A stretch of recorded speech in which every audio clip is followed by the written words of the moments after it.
সম্মানিত ভিউয়ার্স, দর্শক এবং শ্রোতাবৃন্দ, ৮০ নম্বর ভিডিও ক্লিপে আমরা আরেকটি হাদিস নেব রিয়ার ব্যাপারে, বা প্রদর্শন ইচ্ছা বা মানুষকে দেখানো শোনানো আমলের ব্যাপারে হাদিসটি।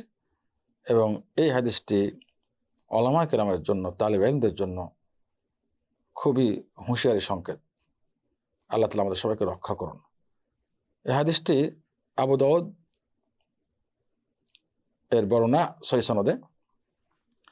আবু হুরায়রা রাদিয়াল্লাহু তাআলা আনহু থেকে বর্ণিত, রাসূলুল্লাহ সাল্লাল্লাহু আলাইহি ওয়াসাল্লাম বলেন, যে ব্যক্তি ইলম অর্জন করলো, মান তাআল্লামা ইলমা মিম্মা ইবতাগা বিহি ওয়াজহুল্লাহ আযজা ওয়া জাল লা ইয়াতাআল্লামুহু ইল্লা লিয়ুসিবা বিহি আরাদাম মিনাদ দুনিয়া লাম ইয়াজিদ আরফাল জান্নাহ ইয়াওমাল কিয়ামাহ। যে ব্যক্তি এমন ইলম শিক্ষা করলো যে ইলম দ্বারা আল্লাহ তাআলার সন্তুষ্টি অর্জন লক্ষ্য হয়, অর্থাৎ দ্বীনি ইলম, দ্বীনের জ্ঞান, সেটা হাদিস, কোরআন, ফিকহ যাই হোক না কেন, তাফসীর, এই দ্বীনের জ্ঞান, যে জ্ঞানের দ্বারা আল্লাহ তাআলাকে রাজি করার উদ্দেশ্য, এমন জ্ঞানটি অর্জন করলো দুনিয়ার কোনো হীন স্বার্থের জন্য বা উদ্দেশ্যের জন্য, দুনিয়ার কোনো উপকার লাভের জন্য, সেটা টাকা পয়সা হোক, ধন সম্পত্তি হোক, বা অন্য কোনো বা প্রসিদ্ধ হোক, নাম গাম হোক ইত্যাদি, দুনিয়ার কোনো উদ্দেশ্যে স্বার্থের জন্য সে জ্ঞানটি অর্জন করেছে, এই ব্যক্তি জান্নাতের সুগন্ধও পাবে না। জান্নাতের সুগন্ধিও পাবে না কখনো, এত দূরে থাকবে জান্নাত থেকে। কোনো কোনো হাদিসে সহিহ বর্ণনা আসছে যে জান্নাতের সুগন্ধ ৭০ বছর দূর থেকে পাওয়া যায়, এত সুগন্ধি হবে জান্নাতে।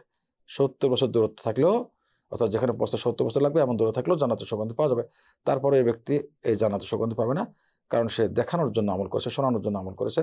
সবচেয়ে পবিত্র জ্ঞান অর্জন, যে দ্বীনি জ্ঞান, যা আল্লাহকে রাজি করার উদ্দেশ্য হয়, এমন জ্ঞানটাকে সে দুনিয়ার জন্য ব্যবহার করেছে। এই জন্য এখানে সংকেত, হুঁশিয়ারি বাণী এবং সাবধানতা হলো সমস্ত ওলামা কেরামদের জন্য, এবং তালিব ইলম যারা দ্বীনি জ্ঞান অর্জন করছেন, দ্বীনের উদ্দেশ্যে জ্ঞান অর্জন করেন, দ্বীনি জ্ঞান অর্জন করেন, তাদের জন্য এখানে সতর্কতা, যে তারা যেন দ্বীনি জ্ঞান অর্জন করে এবং দ্বীনের শিক্ষা দেয়, শিক্ষা অর্জন করে। ওলামা কেরাম একমাত্র আল্লাহকে রাজি করার জন্য, দুনিয়ার কোনো উদ্দেশ্যের জন্য না করে। হ্যাঁ, দুনিয়া আসলে আসবে, কিন্তু নিয়ত থাকবে না এটা। আল্লাহ তাআলা আমাদের সবাইকে ছোট বড় শিরক থেকে রক্ষা করুন। এখানে একটা দোয়া, রাসূলুল্লাহ সাল্লাল্লাহু আলাইহি ওয়াসাল্লাম বিশুদ্ধ হাদিস, যে ছোট বড় শিরক থেকে নিজেকে রক্ষা করার জন্য মহানবী সাল্লাল্লাহু আলাইহি ওয়াসাল্লাম দোয়াটি শিক্ষা দিয়েছেন।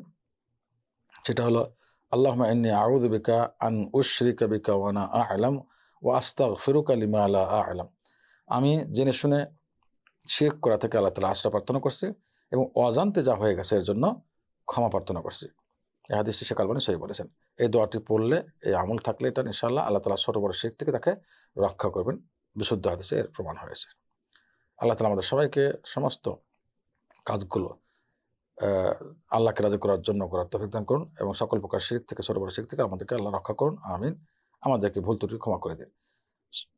আসসালামু আলাইকুম ওয়া রাহমাতুল্লাহি ওয়া বারাকাতুহু।